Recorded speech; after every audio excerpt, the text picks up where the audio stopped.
Second year. And max has 3 per year. 3 per year. Okay. Max okay. Third year. Third year. Okay. Okay. And you're which year? Third year. Okay. Yeah. Okay. Sounds good. So in a journal club, what is it that you're looking for? From us, means this format, not journal clubs that you guys do so in this format, because luckily or unluckily, I've been assigned the journal club. Everyone else is just regular classes.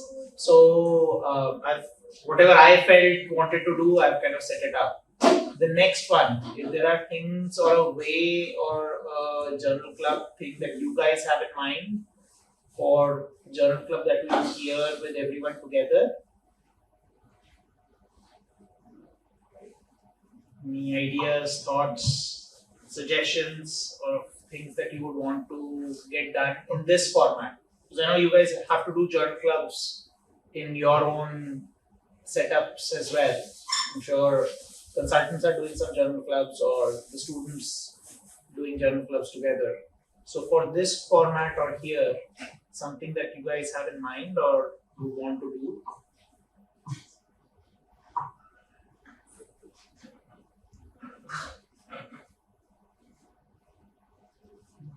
Think about it, we'll talk about it at the end. You'll get to experience what I have come up with and then you can give suggestions and feedback for next time. Welcome.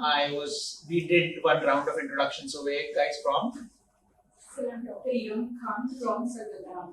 Okay. And you're a third year as well? No, second year. Second year. Okay. So I'm Dr. Viveka from Sardaram Hospital. Okay. Second year. ठीक है.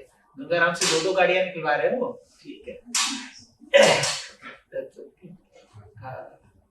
We'll give 4-5 minutes and see. So while we wait, I'll kind of give my overview of what I had in mind.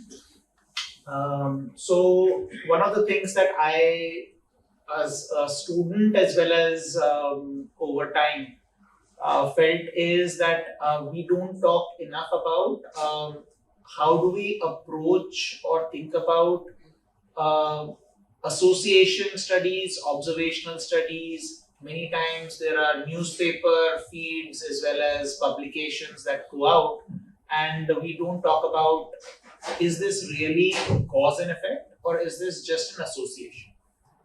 And when we read these studies which are now trying to prove cause and effect, we don't have a framework of how do we look at this study and say, okay, at the end of this study, did they actually prove that this is the cause and this is the effect? And so I was lucky enough to actually do some bench research till I figured out not for me. And so in that, when you do bench research, you really need to do cause and effect. So when you do rat research or mice research, there is no justification for not being able to prove everything or all the steps to cause and effect. For humans, what trial can you do? Can you do the trial? Is it a randomized trial? Is it an observational, case control, cohort? Which one and how? And there are always going to be limitations. But when you do an animal research, any peer review or your mentor is going to be ruthless. And they're going to want each and every control and they're going to ask you for each and everything till you have done it so many different ways that there is no other explanation other than the explanation that you are giving, that this is cause and this is effect. And so when we now come back to the clinical side, I think it's important to kind of have that framework so that you understand where the limitations are. That this study, this is the limitation, this is what it has proven and this is what it has not proven. And so we need to collect additional information or additional studies that fill that gap. And so my framework or the framework for this talk, and I will do a survey right now, is to try and bridge that gap. So I hope everyone has had a chance to at least read the names of the studies, if not read the studies. So the first one is an observational study. which is the OSTAB study. And so that's something which I'm going to talk about on why it doesn't prove the cause and effect that it is trying to prove, say that it did. And then we have three big kind of studies over the last 15 years, which actually show in that one study a really good part of cause effect. Most of the cause and effect is not going to be proven in one study. You will need multiple studies, multiple other sets of data as well, but at least in one study that they try to get to a cause and effect. And that is what we will go over as well with split and preeclampsia, PLA2R, antibody and membranous, and nephrin and minimal change disease, which is the latest one that has come up. So those are the framework. We might skip something for time constraints if depending on how our speed is going as well. So that's, I think, kind of the framework that I had to kind of set up this as well. So how many have actually been able to read one of the 4 papers? And how many have read 4 of the 4 papers since yesterday today? So we'll start with 1. How many have had a chance to read even 1? Okay. How many have read one of these 4 papers before? The first one no one would have read because but at least one of the 3, because these are classic papers at least. Anyone's read the membranous Beck paper before? Not yesterday to today, but before? Okay, so there's a few people who read Beck's paper. Anyone who's read the nephrin paper? Not before. Okay. So again, this is interesting to read because minimal change disease has not been thought to be an antibody disease.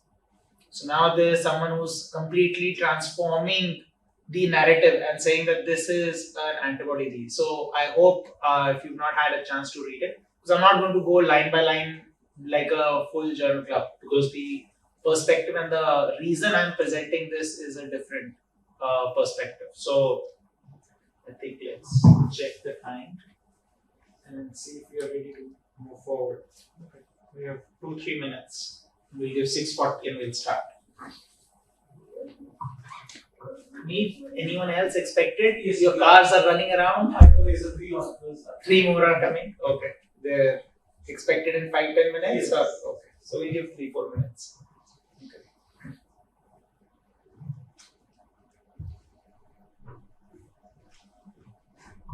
Go to the next slide and let you guys ponder that one for a little bit. Okay. So has anyone heard the phrase before? Post hoc ergo propter hoc or cum hoc ergo propter hoc? Before? No. Okay. So this is after this, therefore because of this, with this, therefore because of this. And so these are common things that we fall into as humans, where we think this happened, then this happened. So it means that this was the cause of that thing. So there is that comic strip there that I'm singing about clouds and it rained. So I am the cause of singing with rain. For all cricket fans, it's like I have to sit in this seat. If I get up, someone's going to get out, or some version of this. Like I am the cause of. So then we know that this is not true. But many times we fall into that fallacy. And in research, that can become a big problem. That something happened, something else happened. Both of those are true things, but doesn't mean that they are connected to each other. And if we do it in a research and we then attribute causation to it when it's just an association, then that becomes a problem. So this is, I think, something that we have to always keep in mind and kind of do in terms of logical fallacies. So again, the next one's something even. So we can do the next one. And this is a video.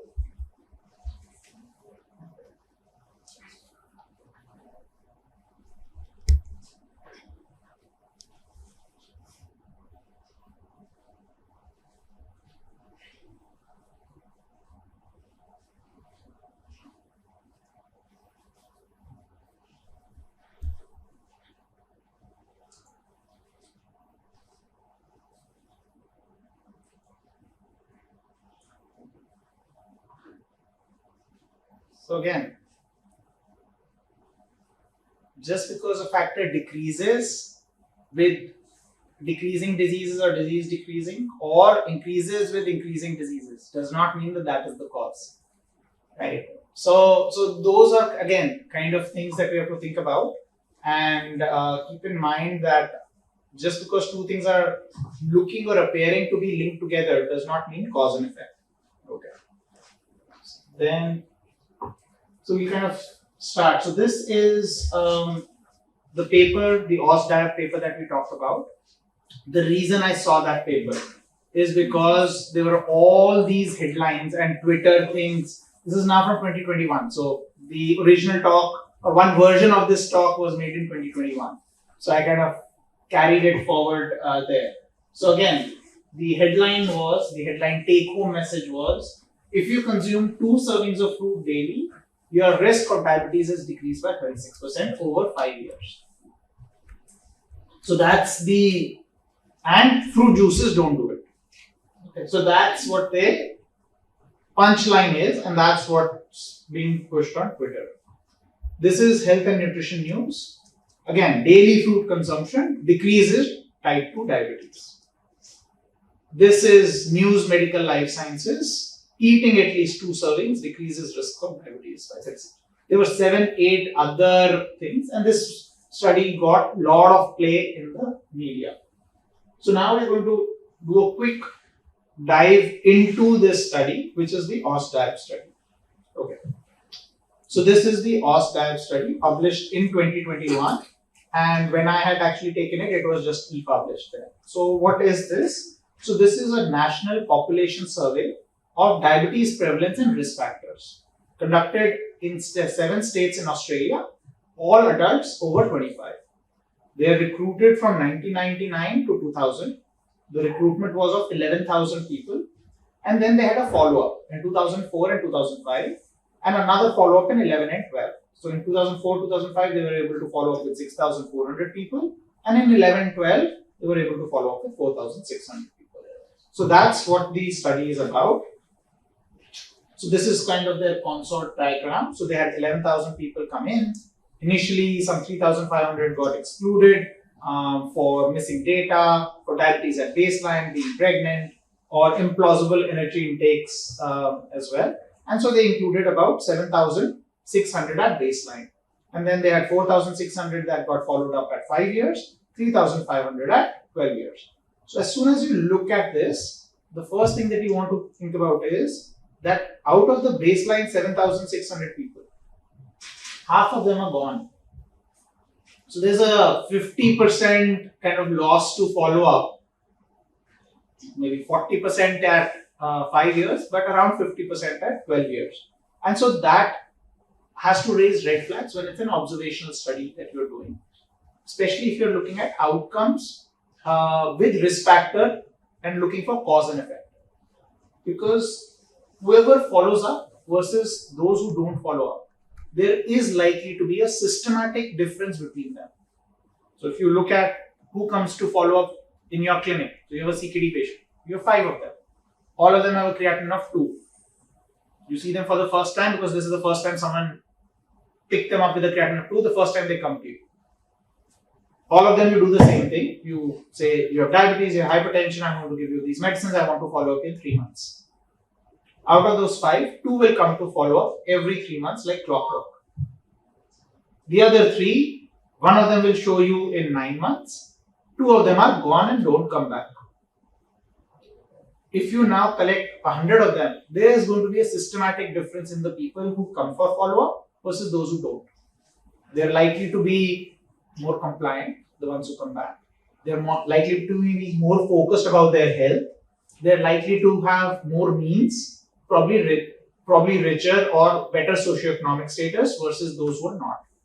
So depending on what flavor of work area that you have, that's likely to be true. Similar is true in research studies. People who continue to come back for your follow-up in a study are likely to be very different than those who didn't. So unless in the study they tell you how are they different, or they prove to you that those who they lost to follow-up from baseline are exactly the same or very, very similar to the ones who they didn't lose to follow-up, you would have to question. So if you get a paper to review and that's something, you should ask them, please put in the baseline characteristics of those you lost to follow-up versus those you didn't. And then be able to compare them, which is not available in this paper. Okay. Because that will be an indication of bias and you can then assess it. Okay. So this is the baseline characteristics. So again, on the first column here is the whole population of 7,000. And what they've done is they've divided this population into quartiles. Quartile 1, quartile 2, quartile 3, quartile 4 by their fruit intake. So first quartile is eating about 62 grams per day. Second 120, 230, 370. So that's the amount of fruit that they're taking. Now look at their demographic data at baseline. So quartile 1, which eats the least amount of fruit, is by 2 years to 4 years younger than the rest. They have a higher BMI at 27. They have lower energy intake, more sedentary, lower socioeconomic status, more sedentary, and are more likely to be smokers.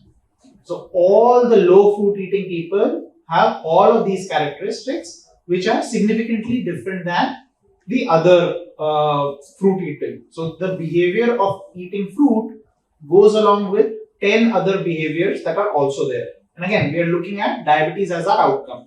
So you know that many of them will link up with diabetes also.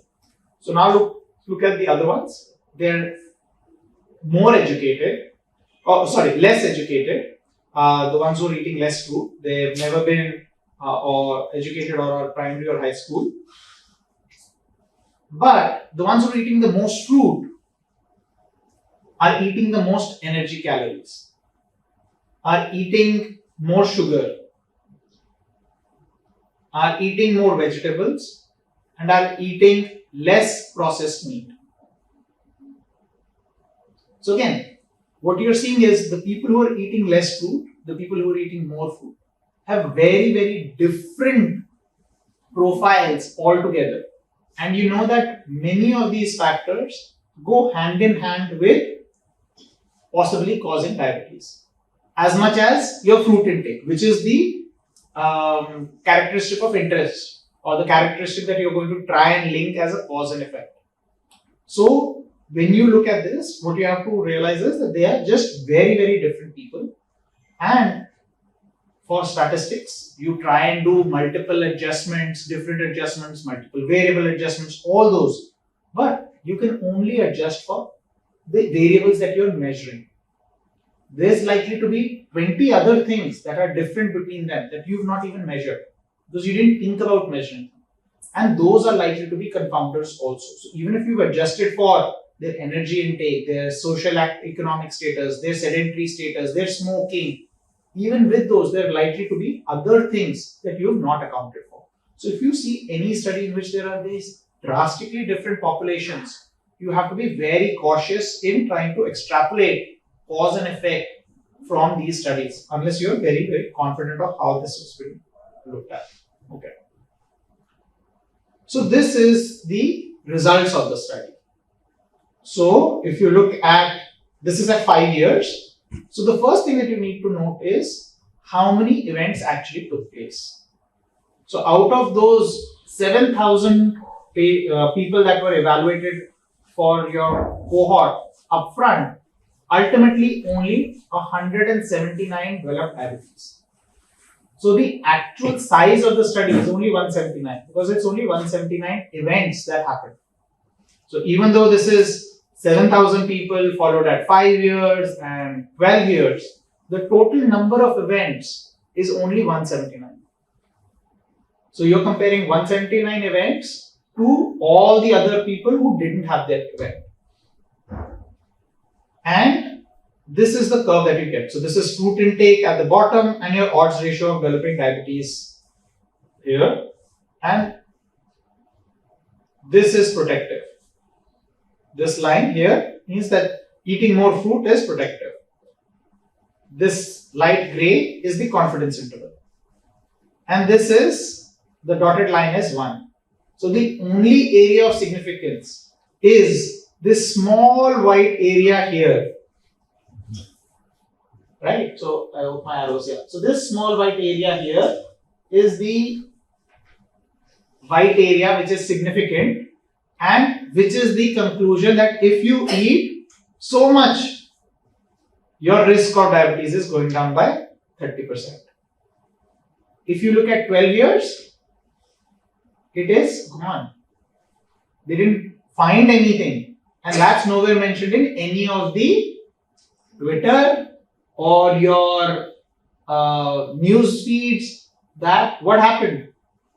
If you eat fruits and you eat at least 2 servings, you're protected. But if you do it for 12 years, you're no longer protected. So what happened there? So again, so what this shows, if you see something like this, is that this cause and effect is likely not a robust cause and effect. If this cause and effect is in the same study or in different studies, is not going to be maintained.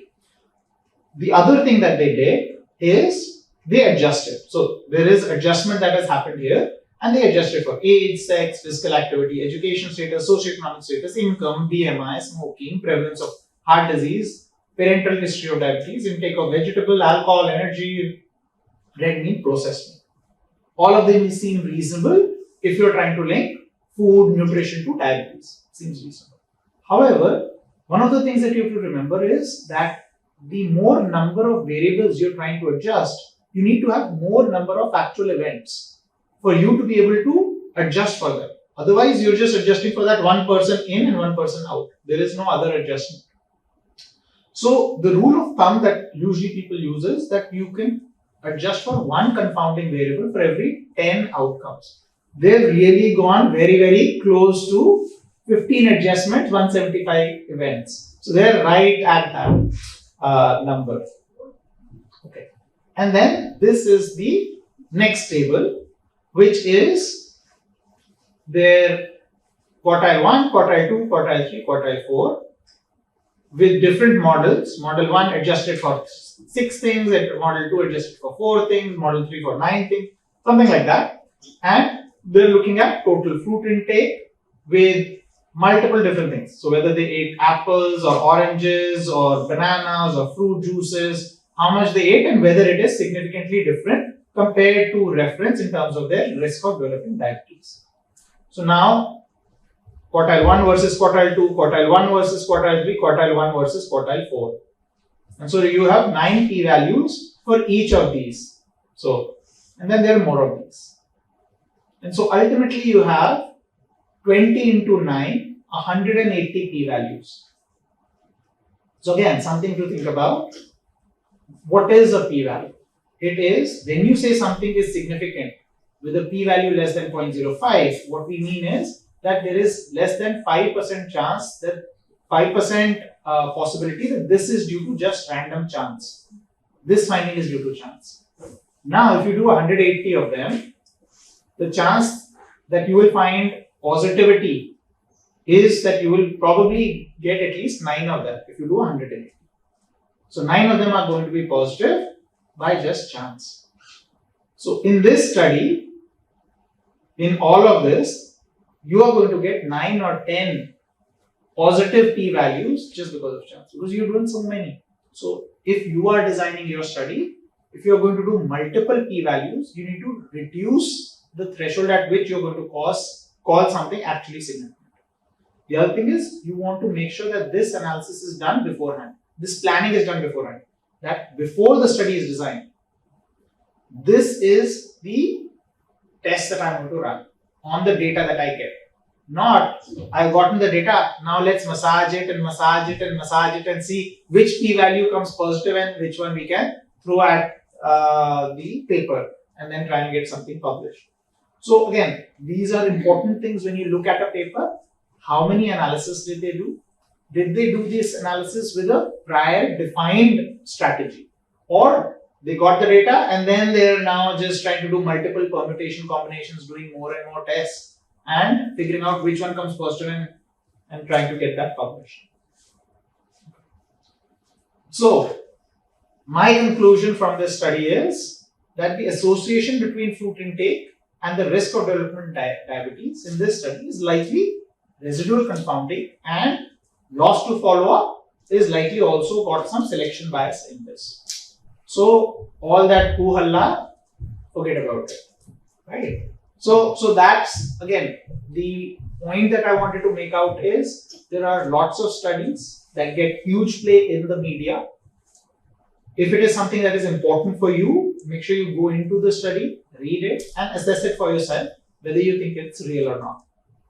Because patients will, over time, especially we are in Delhi NCR, there's a lot of educated patients, they will come to you and ask, what do you think of this?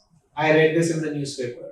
And so if you are not aware, it's not going to be easy for you to guide them on that as well. Okay. So now we'll step back a little and talk about what are observational studies. So that was the example. We'll talk about what are the different kinds of observational studies, some biases, and how do we assess for it. Okay, so in observational studies, there's kind of these three designs. So you have the cohort design. We'll use lung cancer and smoking. That's kind of the easiest thing to kind of discuss. So you have a cohort of people, you assess them. You say how many of them are smokers, how many of them are non-smokers. You follow them for 1 year, 5 year, 10 year, 15 years, and you see how many of them get lung cancer. And so that's your cohort to outcome, which is what this study was designed as a cohort. And then you follow them and you see how many develop diabetes. Then you have the case control, in which you first start with the cases and the controls. So you take your lung cancer patients and then you take your controls, and then you go back and ask them, do you smoke, do you not smoke? And then you break your cases into smokers, non-smokers, you break your controls into smokers, non-smokers, you do an analysis and you see whether that kind of a ratio can be from chance or it's a real relationship. And then you have your cross-sectional design, where you take your whole population, you assess the exposure and the outcome together. So in one go, you say, are you a smoker, do you have lung cancer? Are you a smoker, do you not have lung cancer? Are you non-smoker, non-lung cancer, non-smoker, lung cancer? You do your 2 by 2 and then you do your analysis, and again you look for, is this association of the two things likely to be due to chance, or is there a story behind it that we should look into? So what are some of the reasons where you could find an association? You did any of these observational studies and you found an association, but actually there is no cause and effect. So it can be bias, it can be confounding, it can be chance, or it can be the actual cause. And so then that association is real. So it's actually cause and effect. So let's talk a little bit about bias. So bias can be selection bias, and again, it can be present, its magnitude and its direction. And it may be unintended, or there may be a systematic bias in our selection criteria, that we systematically in our mind are choosing certain kind of people to come into the cohort, and that completely misreads the study. And then we have information bias. So this is classic for any kind of case control study. So if you have a lung cancer patient and you ask them, do you smoke, did you eat X, Y or Z, they're going to remember everything, even that one morsel of X that they ate, they're going to remember it because they have lung cancer right now. They want to attribute it to something. Why did I get this? And I'm sure all of you have seen, मैं तो प्याज भी नहीं खाता, मैं तो लहसुन भी नहीं खाता, मेरी किडनी कैसे खराब होगी? I'm sure all of you have had at least 1 or 2 people come up to you and say that, because everyone wants an explanation or a reason. So if you have someone who has a case and now you ask them all your questions, they're going to remember anything and everything. Versus a control who's like, yeah, you just ask, fine, I had 1 year of smoking, that doesn't count. So they're going to ignore that. So again, that information bias of what you get out can be very real in many of these observational studies, especially in case control. We're trying to go back. Or when you do a dietary recall, especially in all these diet studies, who's going to remember how much of their diet from the last 24 hours may be biased by what actually their current status is? So maybe the fat people will remember all their small calories because they're guilty, versus all the thin people forget all the calories. So your data gets skewed in terms of how much calories people eat, because that information recall is biased.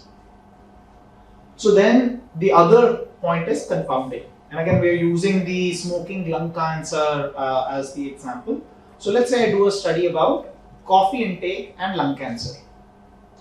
And it is very likely that you will find an association.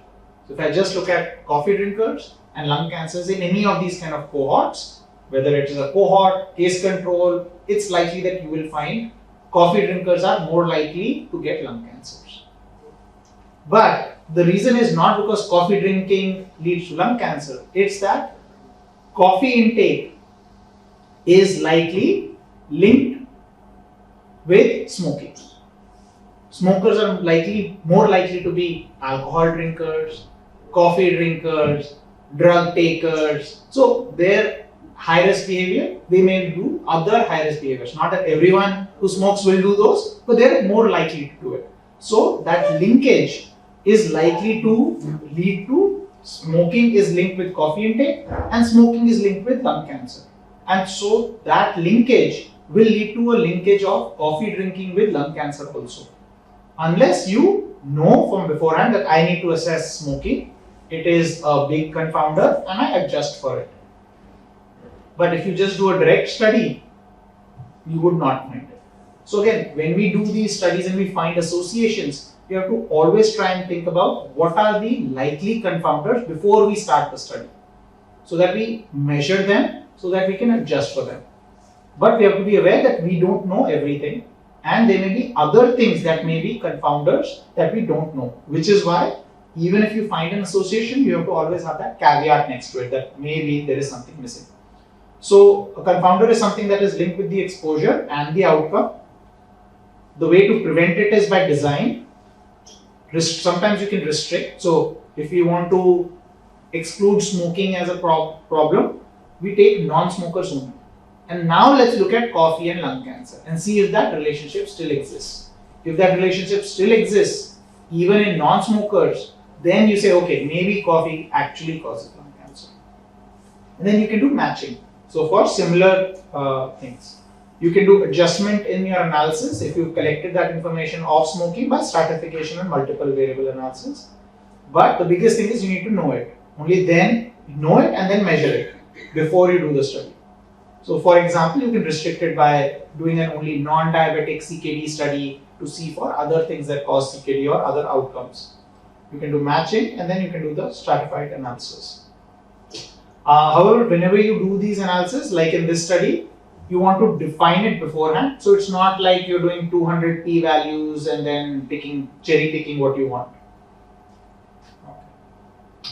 So what is one of the biggest examples of the healthcare manpower getting taken up by years and years of observational data and were completely convinced that this is real?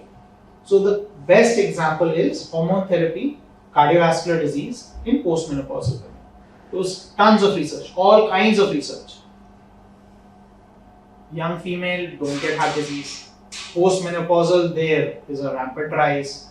Lots of animal research of estrogen with heart disease prevention, and lots of observational data. Those who take hormone therapy have less heart disease versus those females who are postmenopausal who don't get hormone therapy.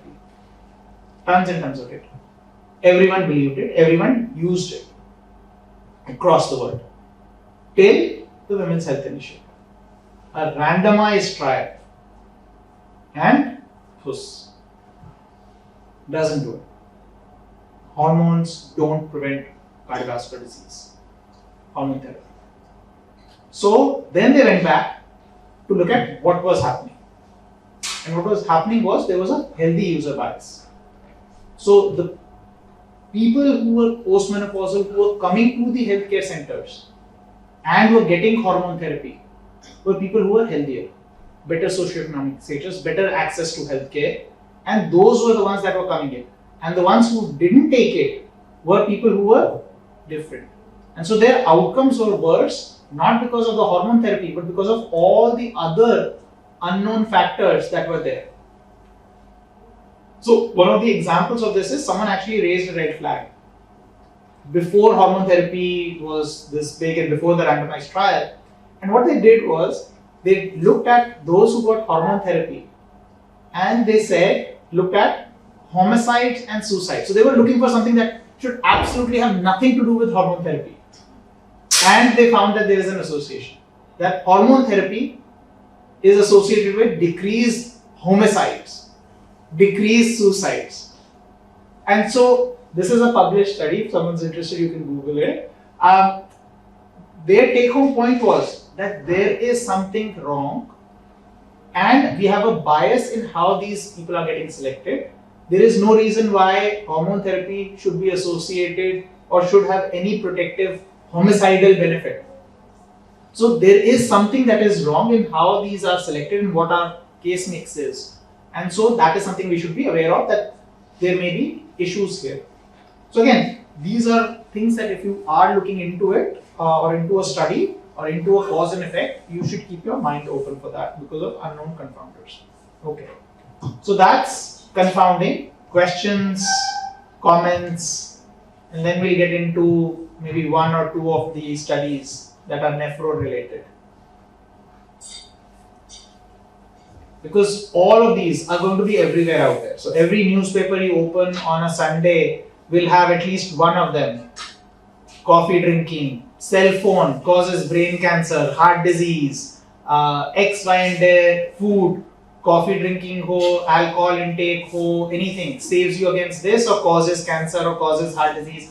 One of these is going to be front and center on your newspaper. And again, most of these studies are going to be similar studies. It's not exactly this study, but there is going to be observational studies and they're trying to do a cause and effect. So make sure you dig deeper in them. Okay. So how do you prove causation? So cause and effect is something that people have been thinking about for many, many years. And the first person who kind of got cause and effect into a proper strategy was Robert Koch. And so his postulate, which is what people still think about when you're looking especially for an infectious organism as a cause and effect, is first postulate is that you have a healthy organism, organism and a diseased organism. You should be able to get the causative agent or grow the causative agent from the diseased animal and not from the healthy animal. So that is Koch's postulate 1. You must be absent from healthy organism but present in all diseased animals. Then you grow it, which is the limitation with this is that all diseases are not caused by microorganisms, so you're not going to be able to grow it. But for us, when we're looking at kidney disease, the causative thing should be present in those. So when we're going to talk about PLA2R, PLA2R antibodies should be in those who are membranous, should be absent in those who don't have membranous. So that would be kind of the example that we're looking for, Koch's postulate 1. The other thing that it says is should be absent from healthy people. However, we already know that they can be asymptomatic carriers. So whether we're looking at typhoid, means now we're talking about actual infectious diseases, or whether it is other diseases which are not infectious in origin, that you may have low levels. So when we talk about S-split, so S-split is part of your normal pregnancy as well, but the levels are going to be lower versus an S-split in preeclampsia, which is a very high level. So again, so that's kind of again getting into Koch's postulate there. So second one is the causative agent must be isolated from the organism and grown in pure culture. Again, from an infectious standpoint, many times we have bacteria or TB or other organisms which are very hard to grow. Spirochetes, rickettsials, things sometimes very hard to grow. So may not be possible to do it this way. Then the cultured agent you inject into another healthy animal should get the same disease. Sometimes you need additional hits. So again, may not be in infectious diseases but in other diseases. One hit may not be enough. So whether we are looking at PK nephropathy or IgA, lots of people have predisposition to IgA in their family. Till they get a specific infection, the IgA may not bloom up. So again, so many times you need that additional hit as well, which is something which COX postulate may not work with. And then the same causative agent must be then isolated from this deceased animal as well. So that's COX postulate 4. The other thing is it wants the same disease, because at this point you thought of one organism, one disease, but we also now know that one organism can cause multiple diseases. So, okay.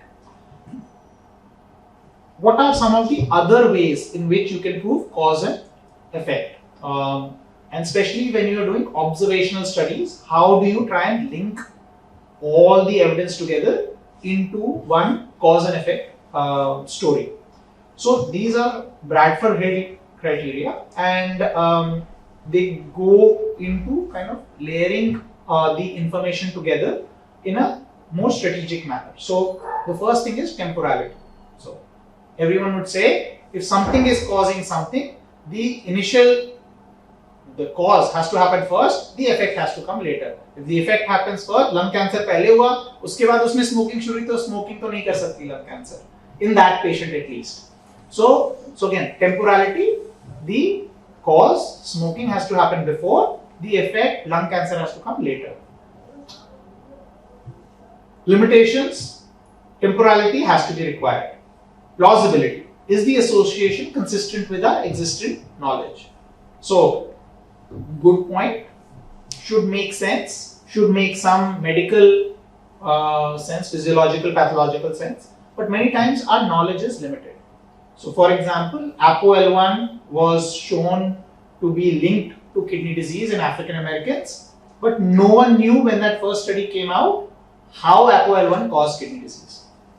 So it took many years to try and link up how it causes it. But ApoL1 was linked to African American kidney disease in the original paper. So similarly, consistency. You want to have multiple different studies showing similar outcomes, similar cause and effect, then that provides more strength to it.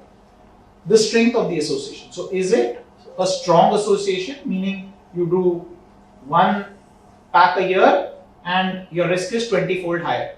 Or do you do 1 pack a year and your risk is only 1% higher? So the stronger the association, the likelier it is for cause and effect. But again, you have to remember, you can have weak associations which are actually real and strong which are confounded. So when we talk about coffee drinking and smoking as well. Is there a dose response? 1 pack per year gives you 5% increase, 2 pack per year gives you 15% increase, 3 pack per year gives you 30% increase on your risk. So if you have that kind of an association, a dose response curve, then that also increases the likelihood that this is a real association. Does removal of the cause decrease the risk of the effect? So again, if you look at smokers and you look at their lung cancer risk, the longer you quit smoking, the lower your risk of lung cancer becomes. So those are all things that people have looked and found and done. And is the evidence based on a robust study design? So you have to look at the study design and see if this is a robust. So if you look at the previous one, the study design not so robust, the OSDIAB study. And how many lines of evidence lead to the conclusion? Are there other things that are similar or in the same field? We'll talk about them when we go into the next few studies that also lead to the same conclusion or the same outcome. 2 other things that I'll talk about, and this is something if you are thinking about cause and effect that's important to think about: necessary and sufficient. So this is not something that we talk about in medical literature at all, means as a clinical literature, but in research side, this is something that is always being looked at. Is this cause necessary to cause the disease? And is this risk factor or cause sufficient to cause the disease? So necessary means that the risk factor or cause has to be present for the disease. So if you look at, if you remove the risk factor, there is no chance of getting that disease. So sickle cell, you have the mutation, you have the disease. You don't have the mutation, you don't have the disease. CML, BCR-ABL mutation. You have the mutation, you have the disease. You don't have the mutation, you don't have it. So these are necessary to have the disease. If you are talking about other things like hypertension, diabetes, there isn't anything that is necessary, that you will not get diabetes. So if you look at hyperaldo, you can have hyperaldo which is sufficient to cause hypertension, but it is not necessary. There are multiple other pathways to getting that disease. So in comparison, so what is the disease and what are the risk factors? Is it necessary?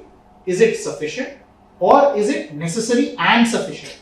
So those are the things that you have to think about when you're looking at cause and effect as well. So a sufficient is a risk factor enough to cause the disease. We talk about hyperaldo. However, other factors may also cause it in those situations, or additional factors may also be needed in that. And so some risk factors are necessary and sufficient. Okay. So now we'll go into the first paper, which is flour with membranous. We may not get to all three of them. So then what I would want you to do is read the other ones. They're important because these are classic papers. So if you know these three papers, not the first one, the three papers, they're going to be important for any question or any interviewer. You get that thing, whether it's minimal change disease or membranous. If you can get into a paper that you've read and done well, you're going to get a boost in what score you get. Okay. So this is, again, if you're talking membranous, Flour 2 and Beck's paper is something that you should always go into. So we'll look at it now from a cause and effect kind of thought process and not go into the nitty-gritties. So this is his first figure. And again, if you go into these studies, almost always their first figure will be trying to prove Cox postulate 1. So what is Cox postulate 1? Found in disease, not in healthy. So this is their first Western blot. Membranous nephropathy, 5 patients. FSGS, diabetic nephropathy, FSGS, diabetic nephropathy. You find this band and it's not there in the others. So part B, analysis. They looked at 26 serum, 11 were non-reactive, 26 reactive, 11 non-reactive. So they got 70% of their membranous, idiopathic membranous, 70% of them had the antibody. 0 in secondary membranous, 0 in other diseases out of 22, and 0 in normal biopsies. So again, now you're trying to get different kinds of control, not just normal kidneys. You want idiopathic membranous versus secondary membranous, idiopathic membranous versus lupus membranous, other membranous, and nephrotic syndromes of other causes, because you don't want it just to be a nephrotic syndrome marker. You want it to be a membranous marker. So you want to make sure that you have those controls and that this is negative in those controls as well. So which is what figure 1 is. So conclusions are present in idiopathic membranous, not in normal or FSGS or diabetic or secondary membranous. So what do they do next? Sorry. So now they've taken the human glomerulus from non-membranous and membranous, and they're checking with the flour antibody. So those who have membranous, this is the band, and this is recombinant flour to show you that this is at the right location.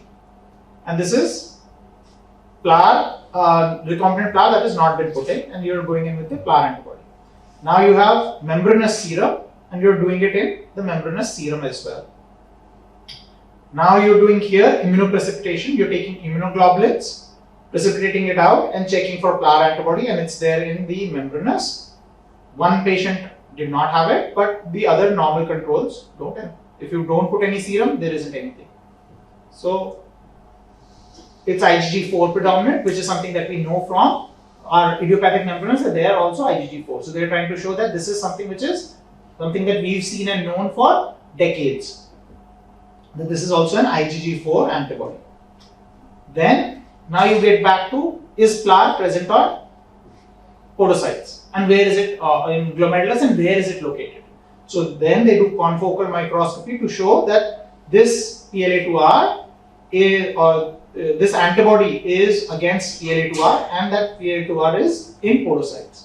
Then they put the flour 2 antibody to make sure that their antibody is not picking up something else. So that's blocking this. And so it's in the podocyte location, like things that we already know. Meglin, neutral enteropeptidases, which had already been shown to be linked with membranous and present there. Then this is flour 2, PLA2R stain, this is IgG4, and then you do a confocal of the same tissue with these two different antibodies, and they link up together and you get this yellow color. So that this IgG4 and this PLA2 are in the same area or in the same cell, and that's why they're linking up together. And if you put a blocker of PLA2R, you don't get that nice color. Okay. Then what they did is they took glomerulus, eluted out IgG. From that eluted out IgG, they put an anti-PLAR antibody to see, because that IgG would be still binding to the antigen that it is stuck to. Then they go in with another PLAR2 antibody and see if this is sticking to the eluted out proteins. So this eluted out protein is there in membranous, not there in other glomerular extracts, whether it is lupus membranous or IgA nephropathy or another IgA nephropathy. And then they do a patient serum before with clinical outcomes. So right now it was just one-time events. Your biopsies and we are saying, or a serum sample and it's there one time. Does it correlate with disease outcome? So they have this patient who had proteinuria with a serum albumin that was low, got immunosuppressive therapy, and they did multiple blood samples along with their outcomes. The antibody was there. As the antibody disappeared, proteinuria went down from the immunosuppressive therapy. So again, they're showing that this disease activity and the disappearance of the antibody are linked together. Okay. So then we come to plausibility and consistency. So anti-PLA2R was present in 70% of idiopathic membranous. PLA2R is a protein that is on podocytes. It is IgG4 antibody, which we know is there in membranous. It co-localizes with the PLA2R in the deposit in the biopsy. The IgG eluted from the biopsy binds PLA2R, so it is stuck to PLA2R. The serial follow-up of a patient shows that antibody level seems to track with disease activity, and it is not associated with other things that would be similar, secondary membranous lupus or cancer, not with other nephritic or nephrotic syndromes. So again, seems to be consistent there. So which of these Cox postulates did they prove? So the first one, not present in others, present in membranous. Second, they isolated it from the glomerulus, from the IgG eluting. So those two. They didn't take this PLA2R and give it to a healthy mice or to a healthy human and show that that causes membranous. So 3 and 4 are still pending based on this one study. So you guys know it's been many years. We have now multiple other studies and multiple other data that has still come out since then, which has shown that this is real. Okay. So looking at from a Bradford Hill criteria kind of standpoint, so temporality they didn't show, because they didn't show that it's been there for 3 months, 6 months, 1 year before the disease had actually come up. So that they haven't shown, but they did show that it is consistent with our existing knowledge. Similar studies, this was the first study, so you now have similar studies that have been come out from multiple area. The strength of association between cause and effect, dose response, and those are still pending, but the evidence base is on a robust study, and removal of the cause decreases the risk of the effect. So there was one individual patient that they showed. So over now we have thousands of patients and multiple studies that have also documented the same thing. Okay. So now we'll go into nephrin, and then we'll, I think, leave Esprit 1 for you guys to read on your own. Questions on membranous and Beck's paper at all? Okay. So again, figure 1 of the nephrin paper is Cox postulate 1. So again, they have healthy people with very little antinephrin, and then they have minimal change disease, with some of them having reasonably high, and then they have anti-PLA2R positive patients who don't have nephrin. And then they look at multiple patients who were active and in remission. So again, correlating with it's present in disease, goes away when you go in remission. In the same patient as well. So active and remission. So their blues are the remissions and reds are the active. And then they have the same Western blot. You have active remission, active remission, active remission. And so the remission ones are gone or minimal, the active ones are present. So again, found in disease, not in healthy. and not in normal or membranous as well. Present during active disease, absent in remission, and serum precipitates from the glomerular extract as well, which is what membranous PLA2R paper had shown. So they are also trying to replicate the same steps. Okay.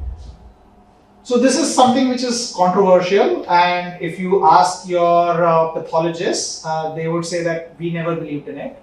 But there is a pathologist who has been writing in his minimal change disease notes for decades that there is this punctate immunoglobulin deposition in minimal change disease.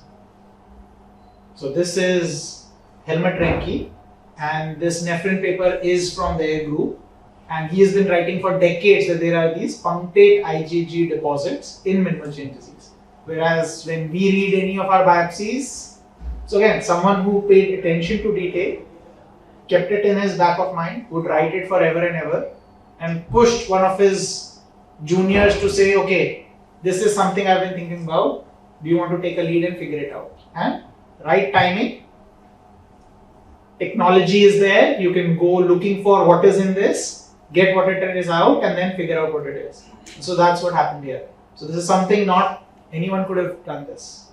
It's been there if you put it out, but someone had attention to detail and been thinking it for years. Okay, so this is the past stain and the EM from minimal change disease, and there are certain small deposits which they believe. And so then what they did was the IgG deposits again. Now you've already seen similar slides before. So they're trying to co-localize the IgG with the nephrin, which is the first one. It doesn't do it with synaptocoding, and it is only in those that have these IgG punctate deposits. So even other minimal change disease patients who don't have those punctate deposits, when they look at it with the nephrin and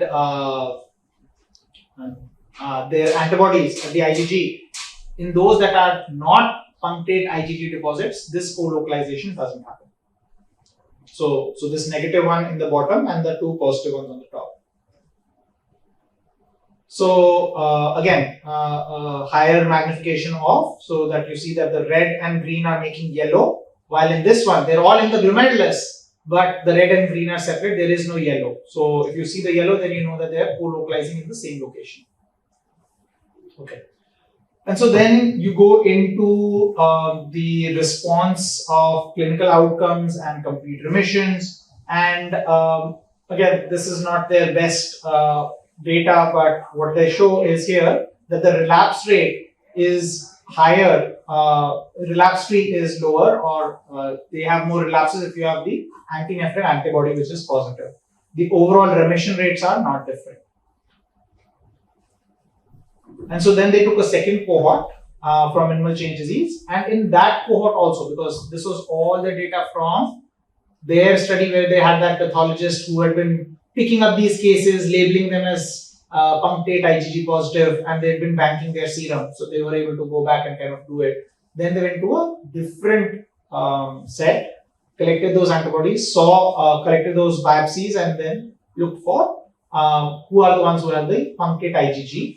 And then they look for serum with anti-nephrin, and again, it disappears with remission and is there when you have active disease. And again, so looking at the membranous paper, this is a much newer paper, so everyone tries to copy what's gone before. So they have this unique case again with significant proteinuria. They do plasmapheresis in a transplant patient who has recurrence, and they look for nephrin before and after. So pre-transplant, nephrin's there, post-transplant, nephrin's there, you do plasmapheresis, the nephrin goes away and the proteinuria disappears. So that's kind of what they're trying to show, that if you have the nephrin antibody, it goes away, proteinuria goes away. This by itself, if you're now thinking like a scientist, plasmapheresis takes out 20 antibodies. This may not be the only one. There may have been something else which was causing, because we've talked about SUPAR before, we've talked about many other things which may not have turned out. So plasmapheresis removes a lot of things. So just based on this one thing, but at least nephrin also went away, but that by itself doesn't prove all what you wanted it to do. So again, plausibility and consistency. So now you're looking at and this is something that they have talked in their paper as well, because they have to build that story as well. Nephrin mutations are something that are associated with congenital nephrotic syndrome. So that gives you, again, a piece of evidence that this molecule or protein is important and can cause nephrotic syndrome. So makes sense. If you have an antibody to it, it may cause minimal change disease. There is this post-transplant Finnish nephrotic syndrome and may develop nephrotic syndrome due to anti-nephrin antibody and respond to plasmapheresis and retards. So again, something antibody mediated that you do plasmapheresis, you give retards, they may respond. And the patient with post-transplant recurrence, which is that one case, again, antibody pre-transplant and in the effluent of the plasmapheresis and improved. And then anti-nephrin antibodies, someone else had already done this. So if you give anti-nephrin antibodies into rats, it leads to an MCT-like presentation. They didn't do it, so it's not in this paper, but someone had already done it, so they didn't have to do it. They could just quote it. That anti-nephrin antibodies in rats cause minimal change. So again, so what all have they proven? First part, yes, it's in disease, not in those who are healthy, not in every minimal change, but similarly, membranous PLA2R is not in every membranous. So what all have they done? Is the association consistent with existing knowledge? Yes. Have similar results been shown in other studies? No. They've done 2 cohorts, but they need to, or other people need to confirm this as well. Does removal of the cause decrease the risk of the effect? Seems like it. Is the evidence based on a robust study design? Yes. But the other ones are still pending. So again, this story will, like membranous PLA2R, require more papers as well and multiple other groups confirming their finding, and then we are going to be talking about giving retards for minimal change upfront, like we do in membranous, rather than later for steroid responsive or those who are needing a high dose of steroid. Okay. So split for preeclampsia, I think I'll take a break and we'll hold for questions. But this is again, first figure is COX-1. Look at the controls. They do lots of basic science research, including injecting in this one split into pregnant rats and non-pregnant rats and showing how this is combination happens only in that specific context and that you get glomerular endotheliosis. And in this, they at least do 1, 2, and 3 in this one paper out of the 4 Cox postulates. And then they have done 4 of these in terms of Bradford Hill. So again, take home messages. To prove causation, we need to show evidence of multiple steps and try to fulfill at least the majority, if not all, of Cox and Bradford Hill's criteria. Association is not causation, so be aware and keep your antennas of red flags open for whenever you read an observational study of what are the issues that might be there. Antinephrin may be a cause of some MCD, and so look forward and for more data to confirm these from other sources. SPLIT1 has been shown in the original paper and confirmed by multiple sources now. It's standard of care to check SPLIT placental growth factor ratio to predict preeclampsia as well as to monitor it. There's a new paper on aspirin use and whether we can stop aspirin for people who are at high risk for preeclampsia, and the basis of who to select as high risk was SFLT levels. So that's kind of where it is now. And then PLAR2 and membranous is also something that we talked about. Okay. Questions? No. Covered lots of ground.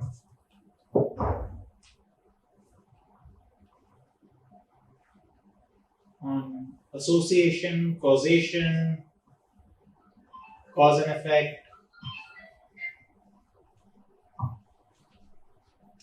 कौन से ज्यादा हो गया?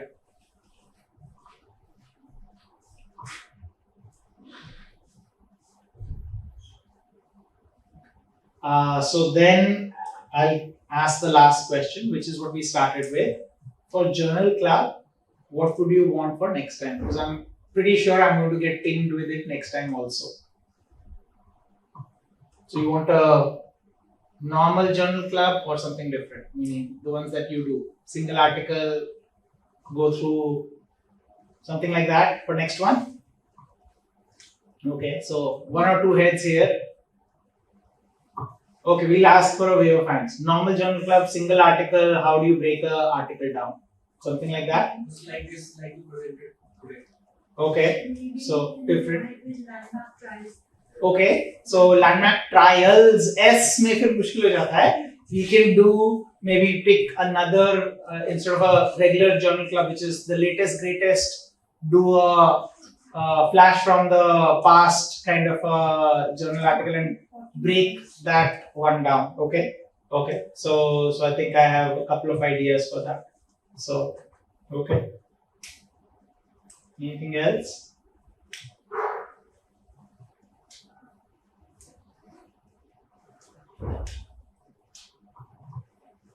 If you have anything, feel free to pass it on to Puneet.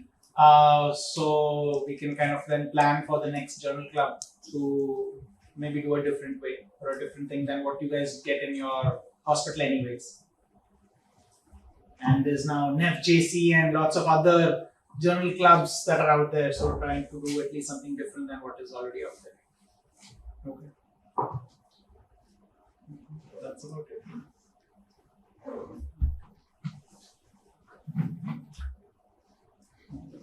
I think we'll call it a day then. And thanks to Baki. Puneet's already gone. There, okay, that's okay. That's okay. So thanks to Steadfast. And I'll do one last shout out.